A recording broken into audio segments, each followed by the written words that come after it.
Hi guys, welcome back. So I had so much fun yesterday that I wanted to do another one today that wasn't just talking. I'm actually going to do a Teach Me Tuesday. I'm going to teach you the, see if I can say this right, Tunisian stitch. This is a great stitch for those that want a blanket that does not have holes in it. I see that a lot. You know, I need an idea for a blanket that doesn't have holes. This is a great one. Hopefully, I've never done a tutorial, so hopefully you can see this okay.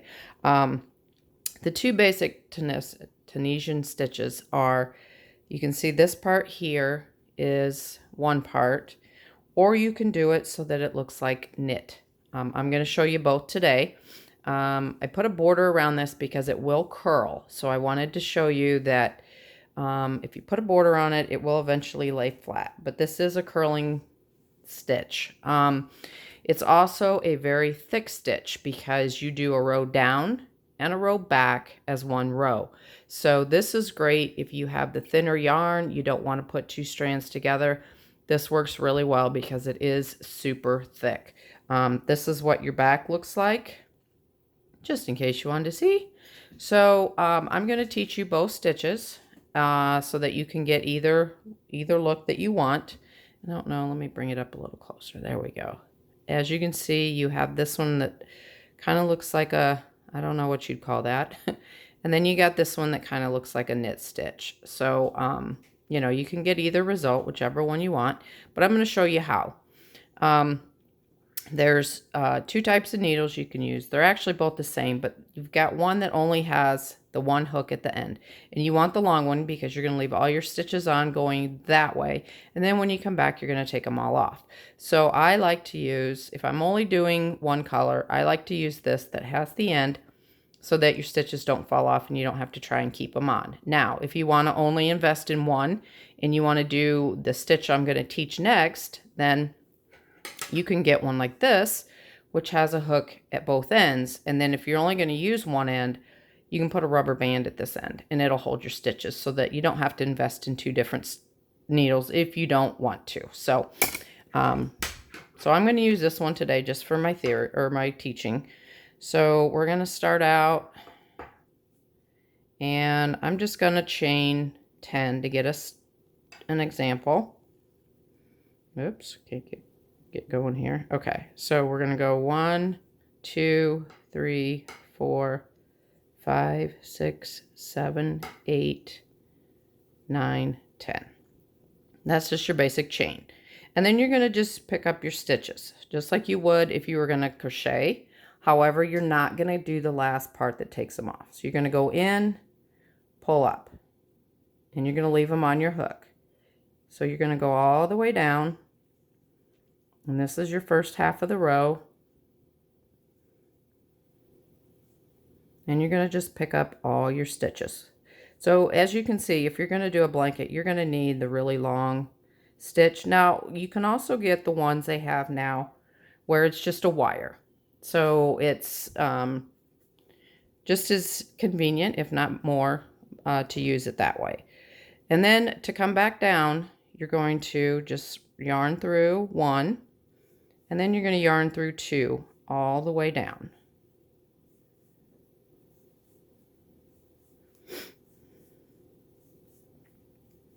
All the way down. So you're going to have something that looks like this. Okay? Now that's one row. Now to pick up your second row and do the basic stitch, see this little bar right here? You're just going to go through the top loop like that. You're going to yarn over and pull it through. Okay, you're going to go through the bar, just the top part, yarn over, pull it through. Through the top bar, yarn over, pull it through. And it's going to look something like that as you go. And you can see you've already done that stitch. And that's what makes the stitch through. And you're going to do that all the way down till you get to the end. And don't forget your last stitch. You're going to have that last bar there, and you're going to want to go through and pull it up, okay? So there you have your first line of stitches. So then you're going to just do the same thing, yarn over, pull through 1, and then you're going to yarn over and pull through both of them all the way to the end again, so that it looks like that. Okay, we'll do it one more time. Go through the top loop, pull through, top bar, pull through, pull through. So it's kind of like a single crochet. You're just not doing the last step until the very end of the row, all the way to the very end. And then, oops, my yarn's going everywhere, sorry. Then you're going to pull through the first one. Then you're going to pull through 2. Yarn over, pull through. Hopefully I'm staying, sorry if I'm not staying in camera. Okay. So that basically is how you get that stitch. Now, to get the one that looks like you are knitting, it's basically just a little different, not much. You're still going to go through this part of the bar, okay? However, you're also going to go through the back, and you're going to pull through. So you're going to go through the bar, but then you're going to go through the back and pull it up. Through the bar, and then through the back. So you're still only going through the top bar, like before, but you're going to go then push it on through the back. Like that, and you're going to just still pull them all up. So it's just a matter of, instead of stopping here, you're going through the back bar. Just like that. And then when you get to your very last one, you're going to go through the bar, but then you're also going to go through the second stitch so that you still have 2 on your stitch, okay? And that looks like that. And you can see that we've already made that knit row. Looks like a knit row. Then you're just going to pull them off the same way when you go back, all the way back through 2.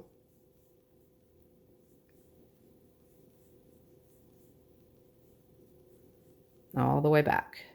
And then as you can see, it looks like you've knit that row, but you didn't. So let's do that one more time. Through the top bar and then through the back. Through the top bar, through the back. And if you're like me, you'll just get in a groove and then you'll forget and you'll do the top bar and then you'll have to frog. And that's very aggravating. So, you know, it happens. Through the bar, through the back. And eventually you'll just get it to where it'll automatically go through the back. And then your last one, you want to hit these 2 stitches so that it makes that knitted. And then you go through 1 and then through 2 all the way to the end. Now you can graft with this. I've done many graftkins like this. Each stitch you pick up is a stitch on your graph, and then when you come back, you just do the same color coming back if you change colors. And as you can see, then I have the 2, see if I can get it up here. I have the 2 different stitches. I have the bars, and then I have the knitting. And then when you do the edging, to make it not curl, you want to turn it around and do it from the back, and that way it'll bring it back out. So on this one, I did all my stitches, then I turned it around, and as you can see, my crochet stitches here are the right way. So, but it helps to lay flat. And you can do any kind of border you want. I just did a basic crochet, single crochet to show you, but you can do any kind of stitch you want to add your border. But that's how to get those 2 stitches. Now, when I come back and do my second stitch or second teaching, I'm going to use this hook. And you can do 2 colors. So one side is one color, the other side is the other color. So I'm going to show you how to do that next. And then after that, I have a shell stitch that's amazing. So I might do 2 or 3 Teach Me Tuesdays this month just to get excited about this new stitch. But like I said, it's great for those that don't want holes in their work. A lot of Afghans leave little holes and people don't like it. It's super warm, super thick, and great to do. So if you guys have any questions, put them in the comments. If you've made stuff with this stitch, put it in the comments. I'd like to know what you've done. You can even post pictures. I've done, like I said, multiple graph GANs and then the 2 colors, which I'll show you next time. So I hope you guys have a great Tuesday. Thanks for watching. If you have any tips on how my tutorials can get better, because like I said, this is my very first one, I'm open to that too. So I hope you guys have a great Tuesday. God bless and have a great day.